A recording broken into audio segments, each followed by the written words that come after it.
All right. So in terms of, oh, let me turn on the camera today. Camera. Nice. We can see what I wrote here. Perfect. I am a genius. Ahead of the time. Maybe it's too small to read, but anyway. So everything in Unreal Engine, it's kind of the same. The things that we have been learning, or the functions, how to create them, everything is quite the same. We just have like a few new things. For example, we have grabbable objects and other things that we're gonna learn. But before going to like a hands-on experience, let's just learn here some of things to avoid and things to make uh, when we are in VR. Okay, so that's the difference here. VR, this one, Oculus Quest 2, is very, very powerful, but it's not more powerful or too. It's not too.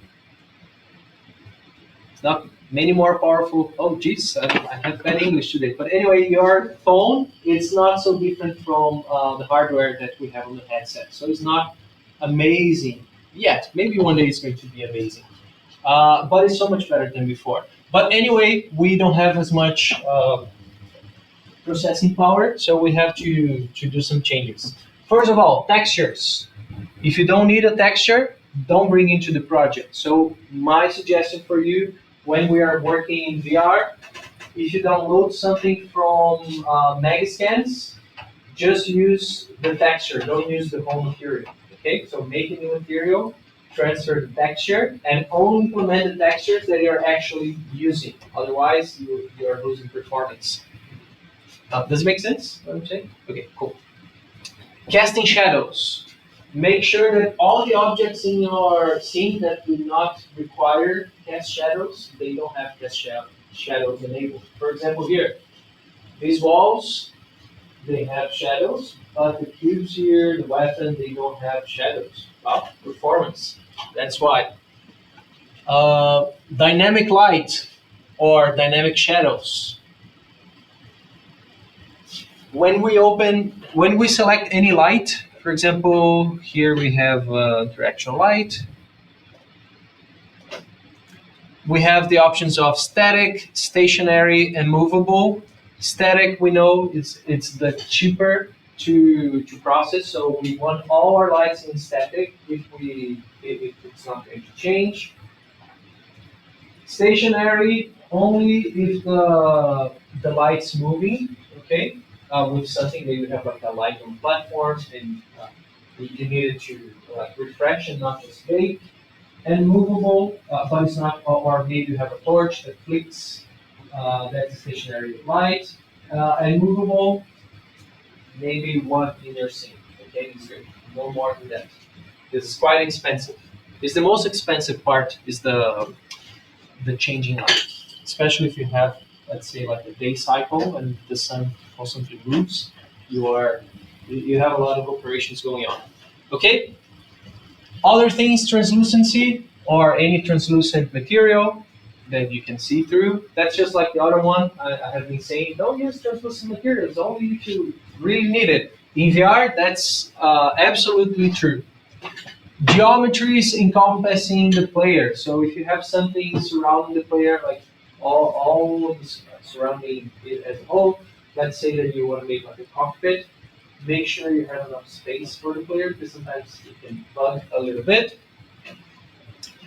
And this one, volumetric fog, no, that's a big don't because volumetric fog is very, very expensive as well. Okay, just like light because it's part of the lighting system in reality. That's why it's so expensive. Okay, things to do in VR that we should also do in no VR. But anyway, so we should cluster groups. What does it mean? We're gonna select a bunch. We're gonna select a bunch of assets in the level that are close to one another, and we're gonna bring them together. Maybe we can do like a level instance, or we can merge them in a single static mesh. But we have to make things synchronous or create instance for materials. And finally, the LODs, we have to be well, doubling down on the LEDs, although we can also use nanites. That's something new. Before nanite, you would never expect to see something looking good in VR. After nanite, now we have realistic things in VR. Okay, any questions? So let's analyze the scene. I will try to connect later my headset as you go get yours and so on. But even if we cannot connect, we can see how things work. So the difference here, everything's the same. The only difference are these guys here, or the main difference are these guys here. You can see here they are called grab actor. Let's open one up.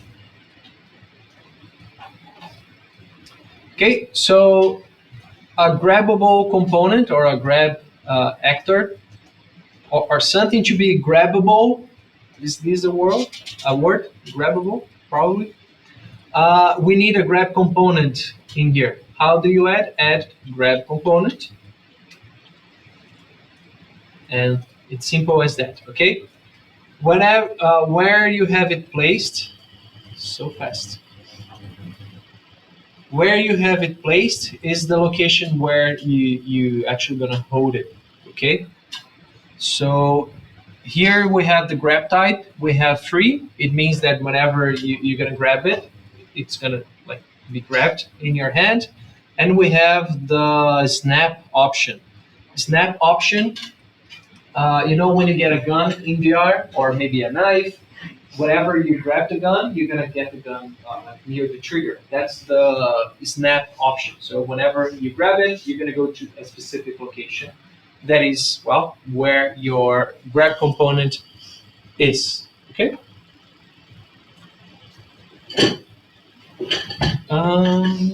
That's the main difference. So, for example, we can select the grab component, scroll down, and here on grabbed or on dropped, we can do something. So on grabbed, we can print hello, but I cannot demonstrate here because it's not.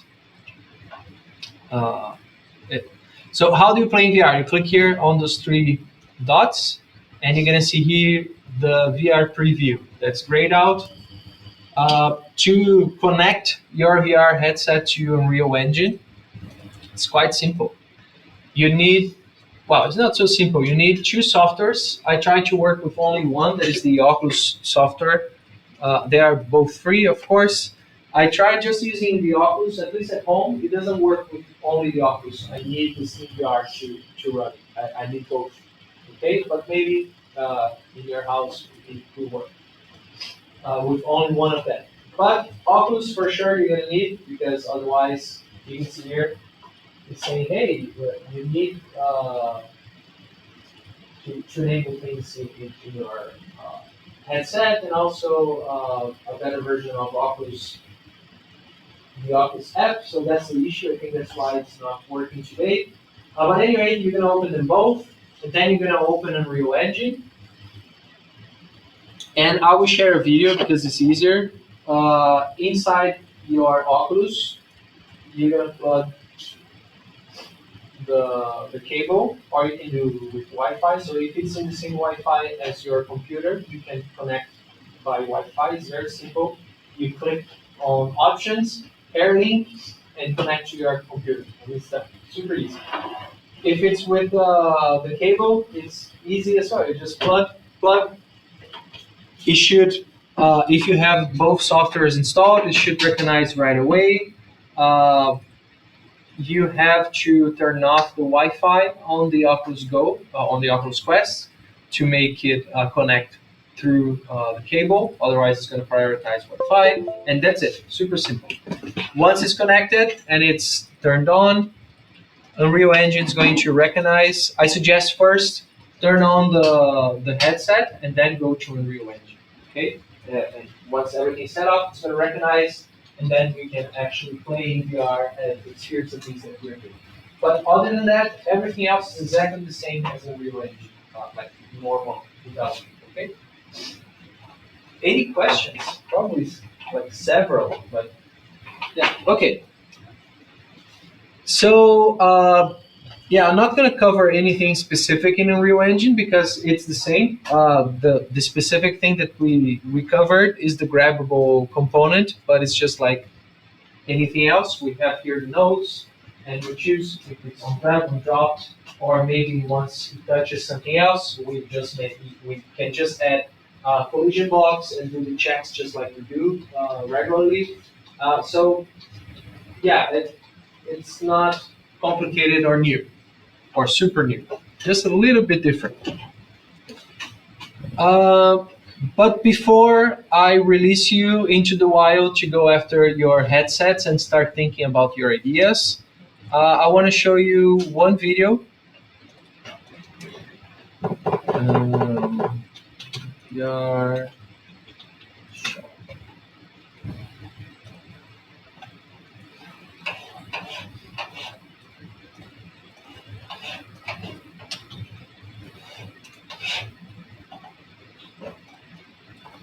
okay, so This is why I hate this guy here is no one else than Jesse Shell. So Jesse, he's literally the the most famous or the best game designer out there, or at least. So he worked in Disney a long time ago as an Imagineer. Imagineers are the people who work creating attractions for Disney, from like games to like the roller coasters and everything. So he worked in the circus before joining Disney, and he wrote a book called The Lenses of Game Design. No, The Book of Lenses. I'll find here for you because it's a really good book. It's the Bible in game design. Uh, the Book of Lenses. This one, The Art of Game Design. The Book of Lenses. So if you want to learn about game design, just buy this book, read it all, and you're going to be pretty good. So this is Jesse Shell. He's very, very experienced. He has the Shell Games. It's a huge company, and he's been pioneering VR since it came out because he was already famous and he had his company when VR was starting. So here are 5 tips to making games in VR. But for our assignment, so let's talk about the assignment or the delivery in 2 weeks. Uh, any VR experience. Okay, you don't have to make a game or I don't know, just have fun, make something VR. Maybe it's an environment that you feel good when you're in it, or maybe it's just like a lot of things going on. I don't know what you're gonna invent, right? But feel free to do everything or anything. The only constraint, it must work, of course. That's very important. And we should have one interactable element. It can be anything, something that you grab and drop, or something interactable. Okay, just so you can practice because it's not different. But yeah, if you want to make a space where you're just there and looking at things, yeah, that's fine. Contemplative experience or anything else that you can think. Okay, have fun. Uh, Grab one of these to bring home and play different games. Yes. Yeah. So yeah, play different games, try different applications, have fun, and try to expand your ideas. And also this afternoon, 2 p.m. I don't know the room yet. I think it's on the theater. The theater students they will be presenting the climate change. Oh, cool. Yeah. And they are using Yeah. VR there. So I highly recommend you guys go check it out. If you have some time today, 2 p.m., go there. I want to go, but I'll be teaching another class. But yeah. Anyway, let's watch Jesse Shao, and then let's go out and do our own thing. VR. You put on that headset and you want to feel like a superhero, but you're not a superhero because you're tied to a chair.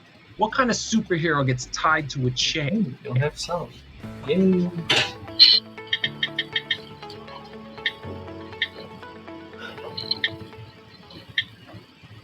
Virtual reality is attracting a lot of interest these days Why everything from has to be hard? entrepreneurs and investors. But beware, If you want to succeed in this emerging Things market, not well you will need connected. to understand what this new medium does best and how to avoid common mistakes. Jesse Shell has been designing Okay, VR let's do experiences differently. for nearly 30 I will years. use my Jesse stopped by computer. G School recently to share his hard-won advice for how to design great VR games. I started there in '95, and that was an exciting time because Disney was trying to figure out what can be done with this medium. Is this something that's going to be part of theme parks?